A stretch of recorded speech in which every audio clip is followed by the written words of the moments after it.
चलो आओ नजारा फिर। मेरा नाम वकास है, मैं नाज़िम हूँ पॉट वॉशिंग जलसा सगा पे।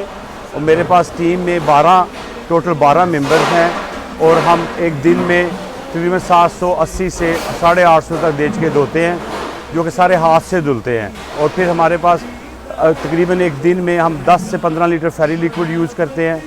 और ये काम सुबह 10 बजे से लेकर रात 2 बजे तक दौरान जलसा, और जलसे के बाद 10 बजे से सुबह से लेके फिर एतवार की रात रात के 2 भी बज सकते हैं, समटाइम सुबह के 6 भी बज जाते हैं। हमारे पास कंप्यूटर के डिज़ाइनर हैं, हमारे पास एक डॉक्टर हैं, हमारे पास एक सोलिसिटर्स हैं, फिर हमारे पास टैक्सी ड्राइवर्स हैं, टीचर्स हैं। तो हर डिफरेंट शोबे में से किसी का भी शोबा कहीं पे भी ना किचन और रेस्टोरेंट और बर्तन धुलाई से रिलेटेड नहीं है। हम सब डिफरेंट जॉब्स करते हैं और दौरान जलसा सालाना ये पॉट वॉशिंग का काम।